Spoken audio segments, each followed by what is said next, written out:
So, I think we're ready, huh? So hello guys, my name is Chris Haynes. I'm a senior software engineer. I think that's the current term, yeah. Senior software engineer with IC Olson. We are an open solutions practice. We don't do just Drupal, but right now we are doing a lot of Drupal. A lot of our clients, when we do technology assessments, they're picking Drupal over other technologies. But on top of Drupal, we do have a fair amount of .NET developers and a lot of front-end developers with JavaScript. I've been doing nothing but Drupal development with them since I started back in November of last year. I started doing Drupal development when I was a sophomore in college, just kind of getting into it and trying to figure out like what Drupal was comparatively to WordPress, because everybody said WordPress and that was the way to go, and I don't want to use WordPress. I don't want to create a blog. I want to create an actual application. So I started learning how Drupal was doing it in the Drupal 7 days. I have done some Drupal 6 stuff, but very minimally. All my Drupal 6 experience is migrating away from Drupal 6. So if you have any Drupal 6 questions, don't ask me. It's more Drupal 7 and Drupal 8. But this talk is going to be specifically developing Drupal using PHPStorm and also Xdebug. I figured I'd start with a brief history of where I went with choice of IDEs over the years as a student. Obviously, Eclipse, everybody used Eclipse, or at least everybody I knew used Eclipse. When I started doing Ruby development, I got into using Vim. I used a Mac.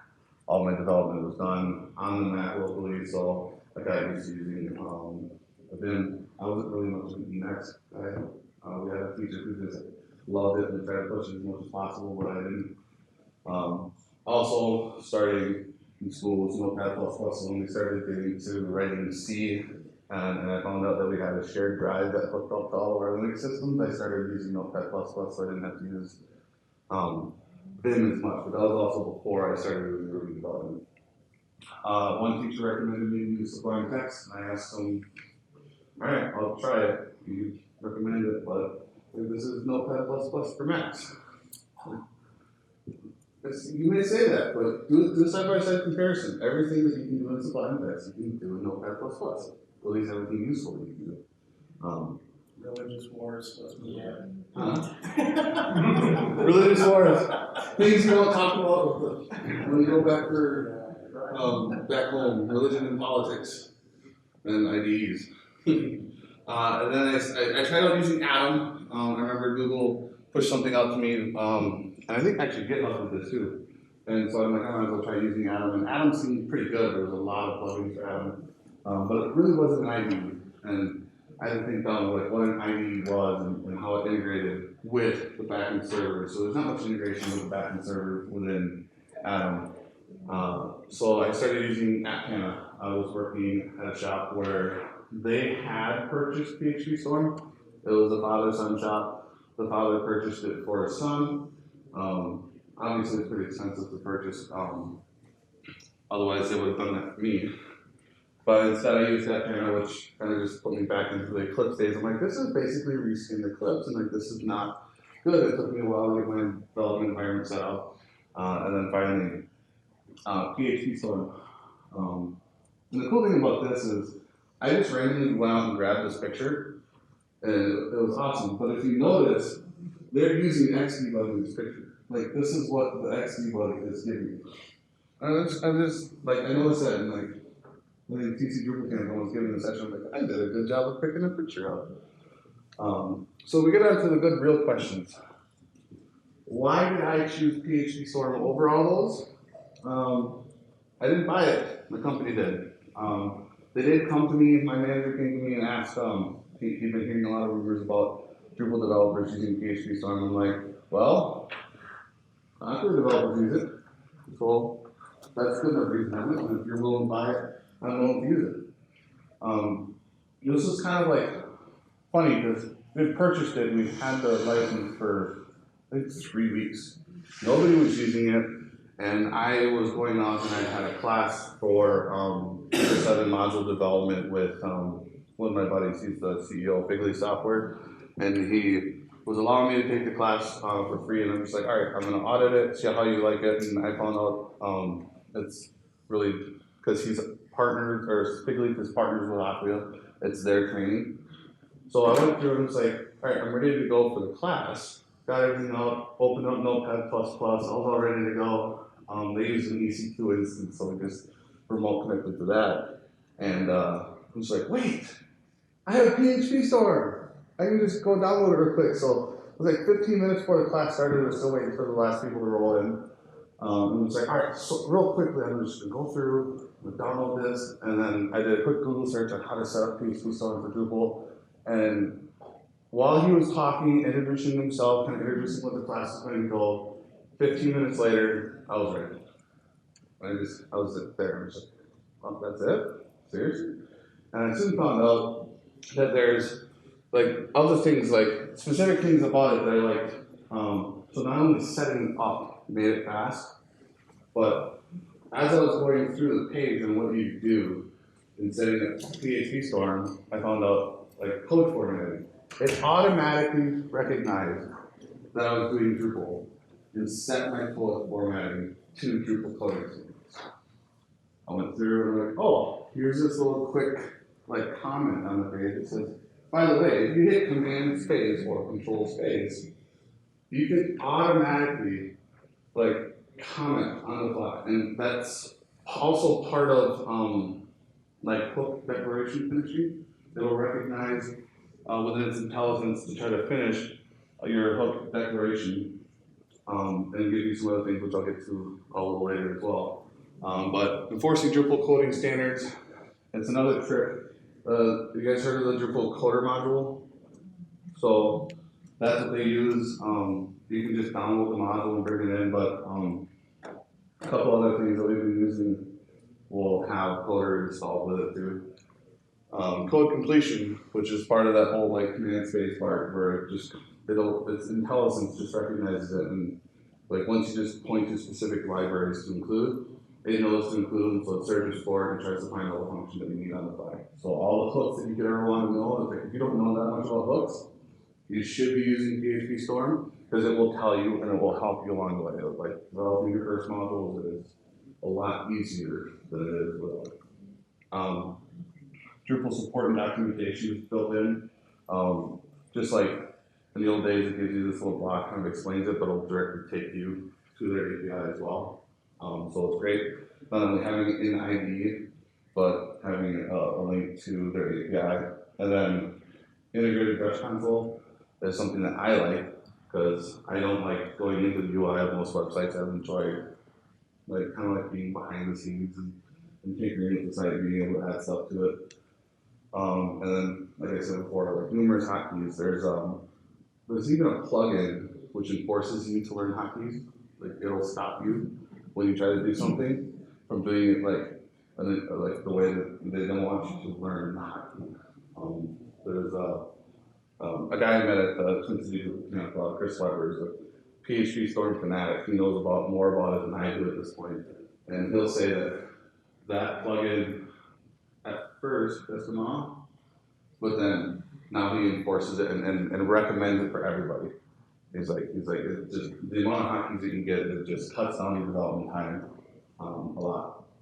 And the first thing that I found was the JetBrains like documentation on their support keys. They say that these are the ones that you must need to know. But once I found out about that plugin, this kind of became absolute, and I just started recommending people to get the plugin. But I haven't updated my slides to have them even the plugin yet, so I can't really recommend it to you. The last one is Xdebug integration. And those are like just the specific things that I liked about it. Other developers are finding some cons along the way of performance issues, like I was talking about earlier. But I've so far been able to find a way around most of their performance issues so that they can just keep working. One guy will switch back to Adam to still do anything because Adam's got a really awesome plugin. So from here, we'll move into how to set up PHPStorm for Drupal. On JetBrains' website, there's an awesome video if you like video presentations. I thought about having it on here and playing it, but it's pretty long. With the rest of the section, but I plan to download this anyways, so I'd be kind of duplicating it. And then their documentation for it is awesome too. I did a quick Google search of, I think it was like PHPStorm Drupal, or Drupal PHPStorm, and this was the #1 link that came up. So, first things that I needed to do for the language for setting up Xdebug though was to make sure that it's listening on its default port. 9000 is default port for the server to listen on Xdebug, or to send its communication. And sometimes there's an issue with this. My boss ran into this where somebody changed the port, something changed the port on them, and you had to go back and set it back. But if you do everything that's the Mac way of doing it. Windows is kind of the same, it's still system preferences kind of deal. But you'll come in here, languages, PHP, debug, and you'll see the debug port, make sure that you can accept connections when you're done. I have never seen that changed on mine or any of the environments that I've been on, but like I said, my boss ran into one time, so I figured I'd have to mention this kind of gotchas where like this spending half an hour to figure out why your debug's not working. Click save, you'll be done, and then you'll have toolbar on the top. You're going to check the phone. I thought the phone meant that you're listening now for Xdebug connection, but this is an IntelliSense thing. It kind of does mean that yeah, you're able to listen, but it's their IntelliSense of saying anywhere along the process when it sees something that you don't have, it will mention it to you, and it will like just automatically kick you to the screen and say, hey, you forgot this. So that's just PHPStorm, so that's all you need, like, and you're done. From here, you'll move over to Operated Desktop. How many people have used Operated Desktop? Or as we would call it, IDE. So, with you, how many people have used Drupal VM? Okay, about this. So, within Operated Desktop, there's the system preference, or the preferences. So this is like your main settings for it. Go to your config tab, and then you'll get all the PHP.ini files. You want to grab the one that you're going to use for your project. Most people nowadays should be using 5.6. Hit the edit button, it'll open it up, and I always just do a control find on Xdebug. Once you do that, you'll see like the Zen extension, because this is a map, and it'll show Xdebug.so. You just want to uncomment that, and then add Xdebug remote enabled into that file, save it, stop and restart your servers, which is basically just stopping and restarting that button, and then it should be listening. And from there, you need to go into PHPStorm and set up your server. It needs to know where your server is located at, or where your server is located at. So right up at the top where that phone was, there's going to be the little hotkey to edit your configurations. Otherwise, in Mac, you go to run, edit configurations. Click plus, there's a little plus mark in there, and just add the server. I always make sure that you're doing PHP remote debug. There's a couple other types of servers that you can do, obviously, but we're working on remote debugging right now. So you just keep going. Here's the plus sign. You click it, make sure you give it a good, meaningful name. So in our area, we're using both Operated Desktop and Drupal VM. So whenever I set up the server, I basically say, here's my site, its local site. And then the kind of weird thing is that you'll set all this stuff up, and you'll need to add another server section, which is not there.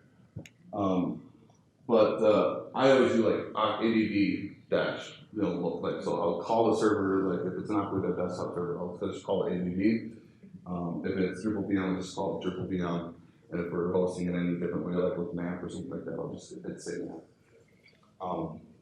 Don't worry about right now this now. This is JetBrains documentation, kind of like spread out for usability, so you'll find it on their site. And I'm also planning to demo it, which is why I'm kind of talking a little fast, so I want to make sure I have time to get through it.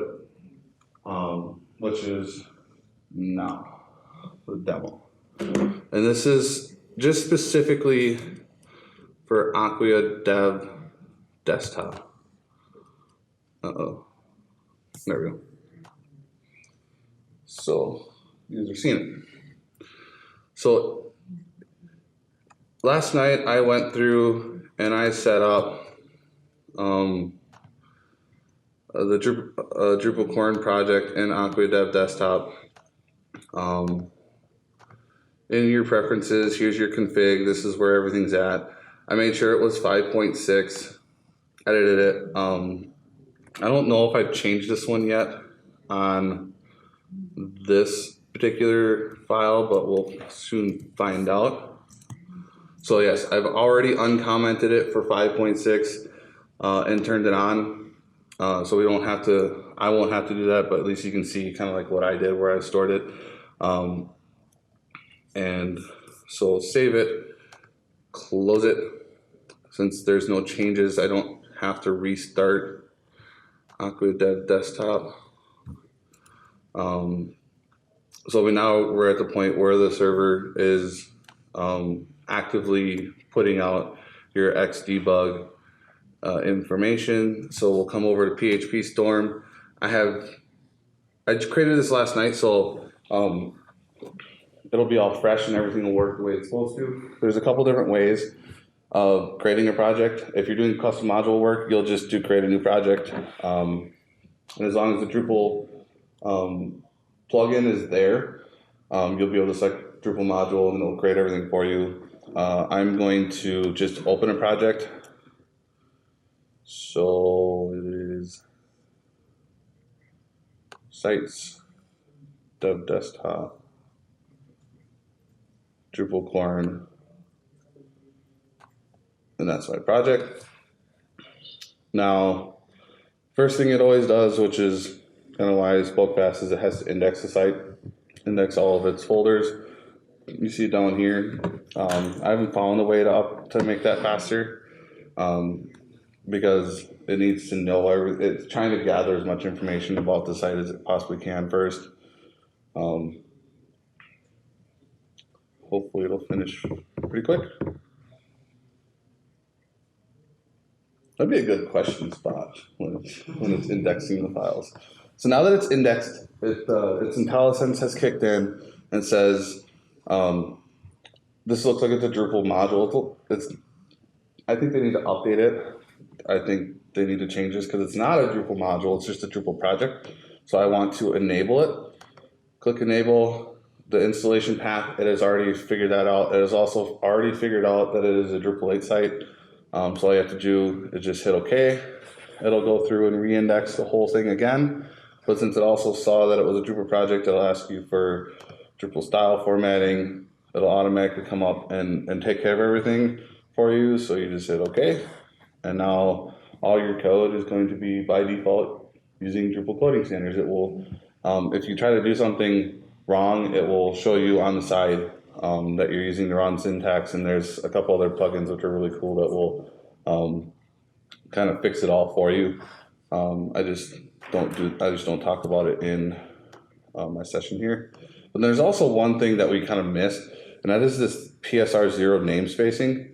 I always automatically fix this, and what this is doing is it's saying, all right, I can find Drupal core right here. And I can tell you that that's a source directory. So I'm not going to index that directory every single time. It'll also find test directories.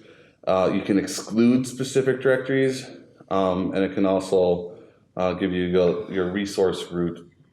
And so on the side, you can kind of see like specific things that it will make sure like either not to index or only index when certain actions have happened. So I just automatically do that every single time, and it takes care of everything for me. And then you're pretty much ready at that point. Like you're set up. You're developing Drupal with their coding standards, and within Drupal 7 or Drupal 8. I'll show the other example when we do the Drupal VM demo as well. But we'll come in here. This is the little thing I was telling you before. The edit configurations. Click your plus button. PHP remote debug. This is the point where I'll say its name is DrupalCorn. Oops. And this is a server that you have to select for it right here. This is the point where you're going to be very specific about the server you're using. So this is an Aqua Dev desktop server. So I know that this is DrupalCorn, that is my Aqua Dev desktop environment. You'll need the host.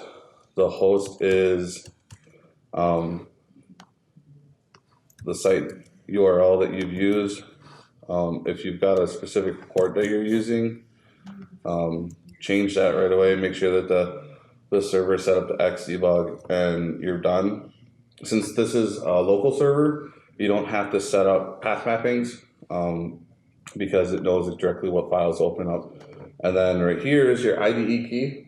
This is the thing that's going to tell you that this is PHPStorm, so make sure that you're filling in that exact thing. You can change that as long as there's a few things that you do inside the browser, Chrome extension, to match it. Because if you choose PHPStorm here and you set the cookie in the browser to be PHPStorm 1, they're not going to work together. Click OK, and now you see there's a little bug. And I didn't turn IntelliSense on.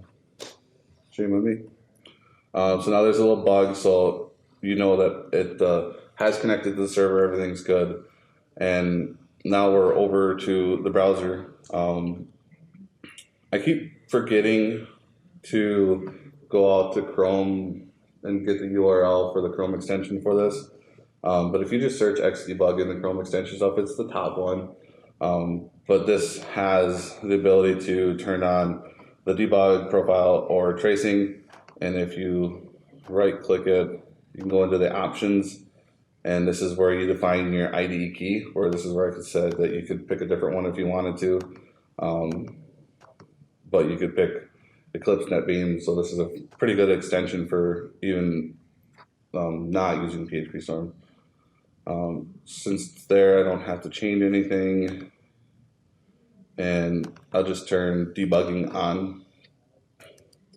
So how do we make sure that this is working?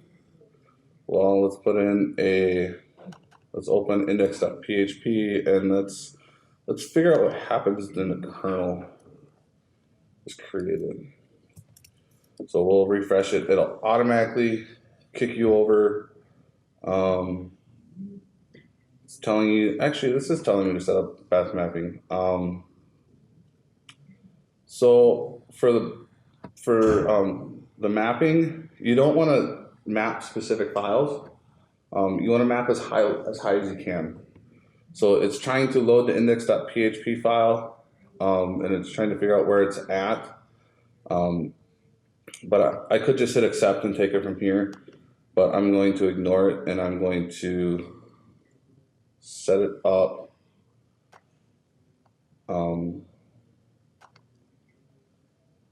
Actually, I'm going to try to tell it to, where is it? I want to manually choose.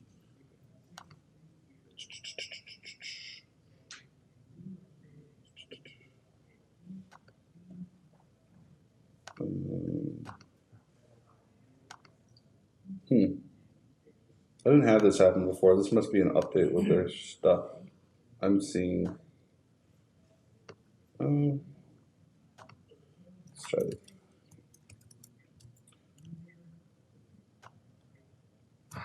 Um, whenever you go to like set up the path mappings, you want to set up as high a level as you can. So you want to set up your doc route, so like the site's route that Apache sees it. You just set up a mapping between that one and where you're at, and it will take care of everything else relative to there. But this is the kernel. It gives you the cookie, so you'll see that if one of your questions was, well, how does it know to manage like that specific browser session, is because the browser session sets a cookie, which is the IDE key of PHPStorm. Xdebug will read that and determine and know specifically like this is where it is, this is the file that you're on, and then you can trace the stack down from there.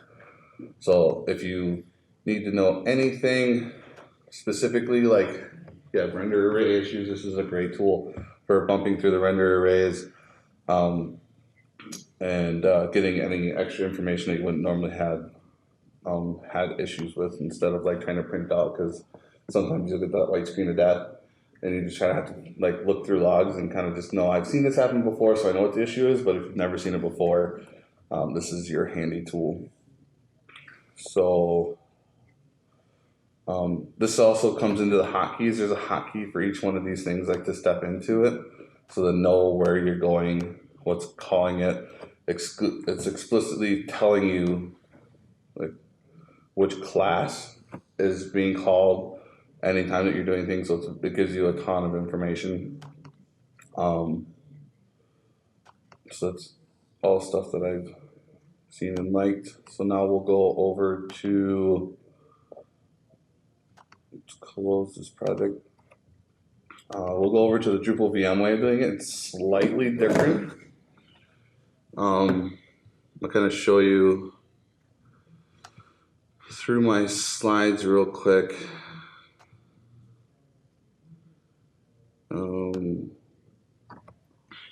What you want to do in a brief overview. First, start with their documentation in case anything's kind of tricky. The most important thing you need before building your Drupal VM is obviously your config file. You can either take their default one or you can copy it over and make your own.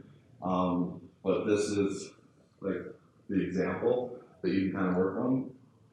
And all you need to do is there's the Xdebug package. It's an installed extra on the server. Uncomment that, and then update a lower section that has the configuration, which looks like this. And by default, it's set up here. Has your PHPStorm IDE key in there, but these are zeros. I'm going to turn those to ones, because you could use the CLI, but this doesn't. And that's a little more complicated setup to get going. And then I also have how to do it manually for a map. If you're using map, they ship with their own version of PHP, they ship with their own Apache, so that's great. Do not enable Xdebug on the installed version of PHP on your Mac, because it will break a ton of stuff. I tried using Drupal console, running a quick site install, just trying to test out Drupal console, and it hit this, the nesting level of functions that can be called recursively, and you have to bump that out really, really, really high on the Mac, because they naturally try to protect the OS. So I don't recommend doing anything with the native OS at all when it comes to doing Xdebug. It's just going to save you a ton. But if you do want to go down that road, I have a link for you. I tested it. I need to undo it. I can verify that it is a pain in the butt. So don't do it. So now we'll go over to, I'll show you the Drupal VM way. So I would have built the site here, but it takes like 20 minutes to build a site even using Ansible. So here, open, where do I save my Drupal VM sites? Did I put it in here? Yes, I do. So here's my DrupalCon site, DrupalCorn site, sorry. Open it up, you'll see it tries to index it the same time, same thing is happening. I was so nervous the first time I gave this talk, I was trying to figure out why it wasn't prompting me with saying, hey, here's all this IntelliSense, and I didn't look down to see that it was indexing. So I'm like, hey, this is normally not that slow, it should be really fine, but I was too nervous to try to see it. Now I kind of sit here going, faster. But it's a Java JVM, so you can't complain. Enable. It gets redundant after a while. I make sure that I set all these up project specific. So if you notice when I was searching for the project, there's a little like black folder. So on another project, if you see that black folder, that means there's already .idea files in there that you've already got it managed. I recommend setting all this stuff up on a per project basis, and you just kind of get used to using it. Because there's some projects that are just straightforward that you probably won't need Xdebug, so you don't need to turn it on, you don't need to set all that up. Did I get them all? I did. Yep. So now, turn this on, click here, edit configuration, add this in, remote debug server, DrupalCorn. Come over here, there's no servers, we have to add one. This one is Drupal VM server. This is kind of where it gets tricky. You want to make sure that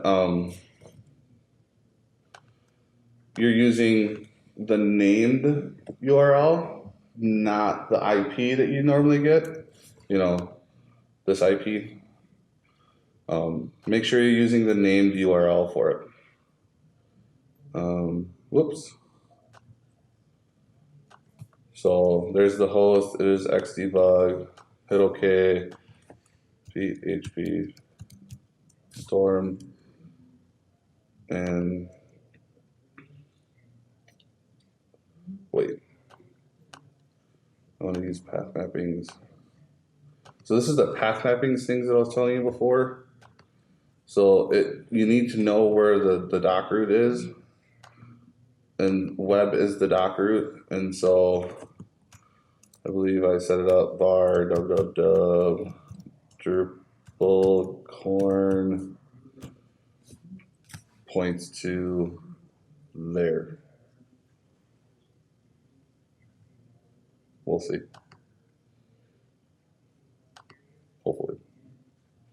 So now debugging is turned on.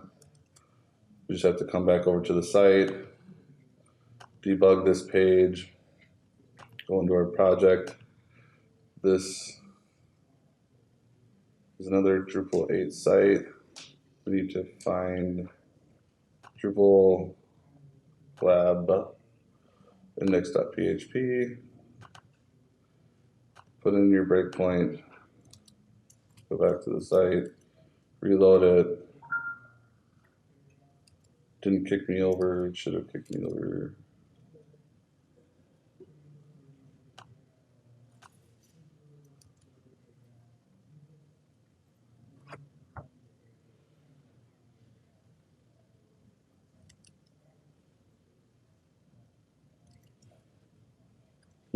Right at the beginning, you said DrupalCorn and you typed DrupalCorn.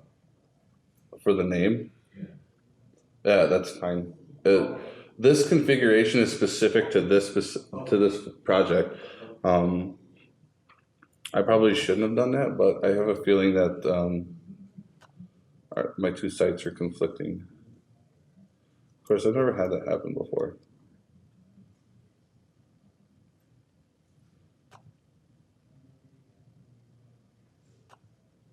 Just waiting for an incoming connection.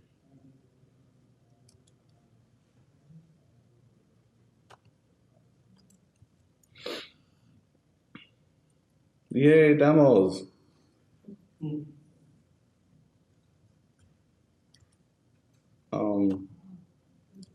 Where'd my server go?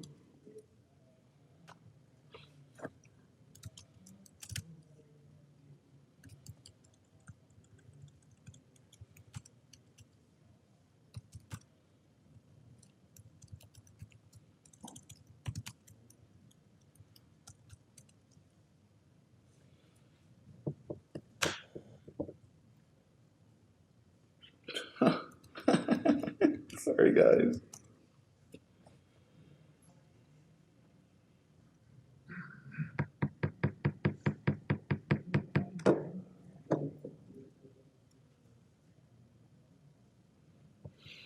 This was running last night and I left my machine up so that I wouldn't have any issues, but I'm guessing it went into sleep mode and shut down all my virtual machines when we had power issues.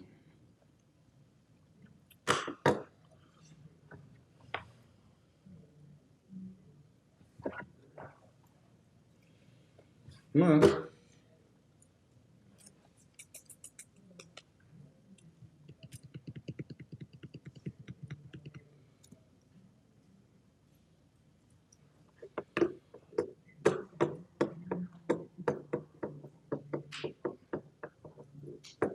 Has anyone ever seen it try to retry more than 3 times for an SSH connection? Or you can bring it up again. I've never seen it do this.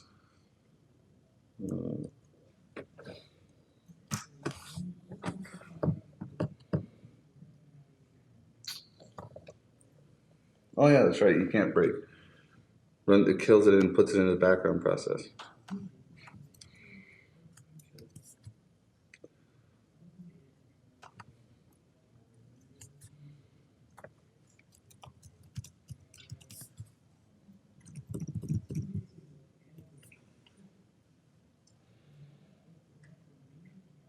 Well, that's disappointing. So yeah, technology. In theory, you get the same output, but the only thing that you remember is different is the path mappings to make sure it knows where to go to, because it creates an NFS share between your virtual machine and your map, and it needs to know what files associate with what, and so grab the most highest one that you can, which is the web root, and where it is in your project, and it should work. I'd say if we had time, I'd just rebuild the VM, but I know how long that takes.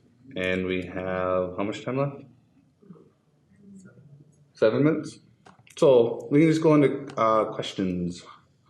Does anyone have any specific questions? I will say that if there's a lot of people that want to try to like set up some things that maybe even I haven't tried or something that I have tried, I thought about just doing a block on this, just kind of helping people work through a few things. So yeah, so I don't know if there'll be time. I mean, we can check right after this. I think I wanted to see this to do the CI talk after this one, so I'll set one up tomorrow. One of the things that we've done, I did on our project.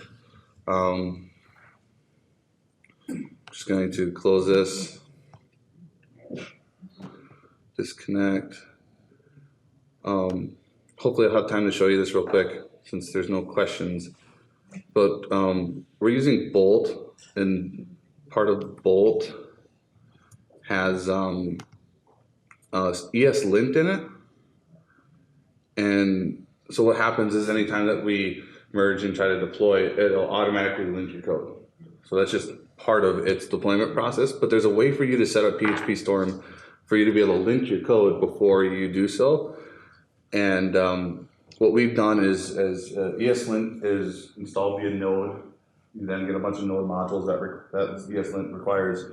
So we've started versioning those Node modules to make sure that everybody has it and they don't have to take the time to re-download them.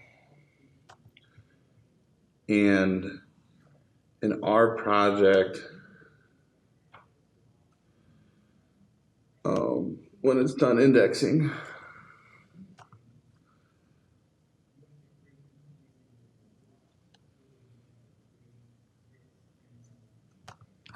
I'll be able to show you that. So Drupal 8, the Drupal core comes standard with an ESLint RC file, which is what PHPStorm needs in order to lint it. That's basically the standards of what you're trying to lint off of. So as long as you're pointing to that, you can use PHPStorm's built-in linting to check your code. And so one day I decided to do this. Twitter Bootstrap, the bootstrap.js has 1,441 errors according to Drupal and their coding standards. So a good thing Twitter is not in core, because they probably would have had to go back and rewrite and restyle everything. But there's the code inspect by name, ESLint. You can choose to do the whole project, which is what I did, just because why not? And it will come down here, analyze your code, and give you all of your linting errors. That error that you see is a problem with specific files. It's an array index out of bounds error because the files are too big, or there's too many problems for a file. But this site was built using Bolt, using Lightning as default profile. We've created an empty theme, and all we've done is added the bootstrap to it. Kind of like this is a straightforward but different site from Symfony to Drupal. So we went through and I just started linting it, and there's a ton of problems. So whenever you're developing code, working with core, this is the kind of thing gives me the reason why the Aqua developers use this, because not only can you run your inspections before you commit your code, the cool thing about Bolt is it runs these inspections before you commit your code. There's a pre-commit hook that will go through and make sure that your commit message is formatted the way you want it, that all your code sniffs out the way it's supposed to on the code that you're committing, that your entire project, based off of the Drupal core standard, and whatnot. And I was, the last session talk I was at with the core kitchen guys, I'm going to try out and test out their Aquifer to see how well that compares against Bolt, to see if it's something that we want to use. Because I've been running into some complications since they only got one main developer on it, and configuration issues. But you see, it's still runs.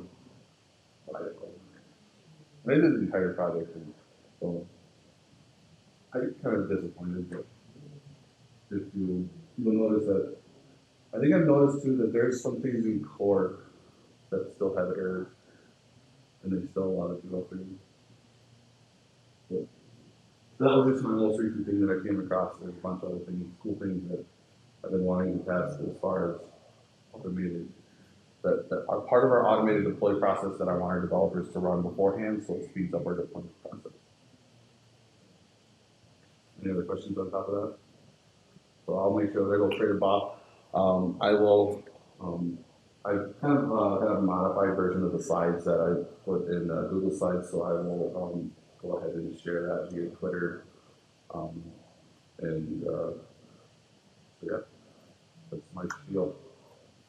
Part one of the series, I've been told. Oh, and if you guys have any questions, the slides contain my work email. Feel free to email me. I don't care.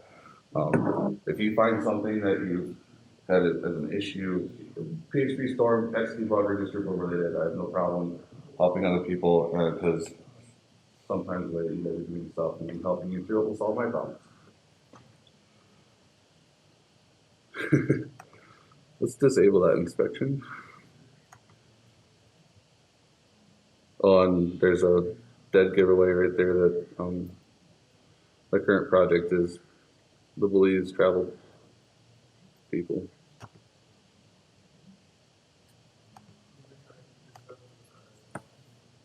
For Sublime? They do, and I've heard that the comparison between Sublime and Atom are pretty nominal, they're almost the same. But for some reason I see a lot more of our guys still sticking with Atom over Sublime. PHPStorm versus Sublime. I think when it comes to code linting and code inspection, I think a lot of the IDEs are running it a little better, mainly because they don't have to run on a Java JVM, and a lot of that can use the power of the machine. Because PHPStorm is built on the Java JVM, it will only use the power that the JVM has, and so if you've got less power, you're obviously not going to be able to lint and run things faster, which is where I think I might be doing another session of advanced PHP, like JVM tuning, and more specific plugins that you can use for like how to include coder, how to include like and use ESLint if you use it properly, and what kind of files you need. Like if you've never heard of ESLint, you try to set it up and then it doesn't work, then you need to figure out that hey, you need a ESLint RC to be able to define your standard. So that's the future of what I've gotten. But yeah, the guy that sits across from me uses Atom, and he uses it like the linting specifically. So when he gets pissed off with PHPStorm, he switches back to Atom, and he sees all his linting errors, so he fixes them. So it's kind of funny. My tech lead doesn't use PHPStorm. He still uses Atom. I keep writing it every single day I can. Like, hey, just PHPStorm has it built in. So, yeah. Well, and we also had a discussion when it comes to like the idea folders. If they wouldn't store stuff as relative, if they would store stuff as relative paths to the project and not absolute paths, then we could version our idea folders. And whenever the admin's done setting up the default basis of the site, when you start onboarding new people, if they're using PHPStorm, they don't have to set any of that up. But they're using all the way down to the users folder on Macs. And so each one of our users would be different. So they'd have to go through and parse that and push it out. The only downside that I see about it is that there'd be a way to make it even faster if they just use relative to the project. So. Sweet. Oh, I have like lots of time left. Yeah, I thought it was gonna be 3:15. Somebody's messing with me. Yeah, I was gonna say it. These guys are I wonder my DrupalCorn, my Drupal VM's back. Well, the only downside that I've noticed, but there's always time where you can fudge time, is the indexing process. Like its IntelliSense is amazing, but it still has to know what's there. So when you get sites that are really, really big, taking care of the namespacing and ignoring specific files is huge. Otherwise, your Mac will turn into a permanent heater on your desk. And yeah, well, so we've done that. I told my buddy to go up to 4 gigabytes of RAM in his Java JVM. But the way the JVM piggybacks on like number of processors, like I think you only can do 2. Otherwise, the JVM will break. Like, I don't understand why they set the JVM that way. And you also can't use parallel garbage collection. If you try to pass in the parallel garbage collection to the JVM, which is like the best way to set up your JVM, PHPStorm won't even start up. It's like, what? What's going on?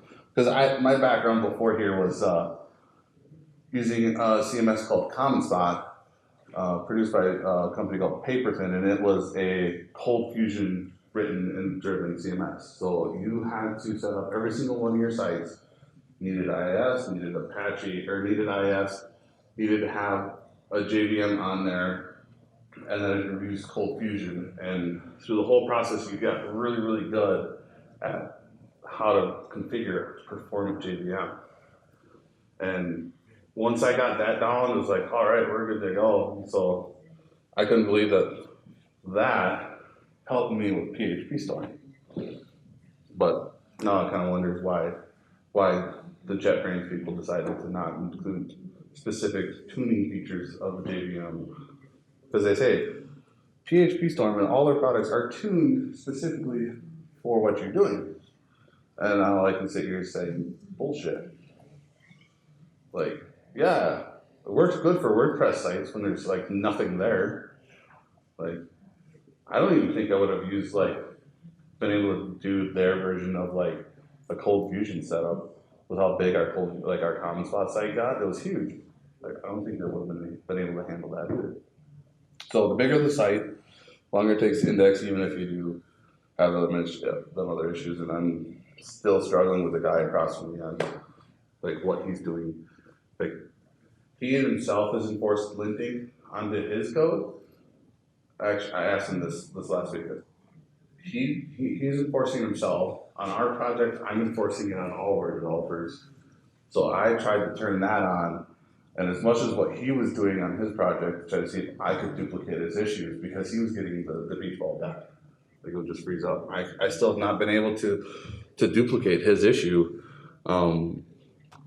So I just keep going one thing at a time. And it's nice because everything that he's doing as a developer, because he kind of started on the front end side of things, we're able to bring in and add automated testing into a lot of our continuous integration and part of like just our development workflow.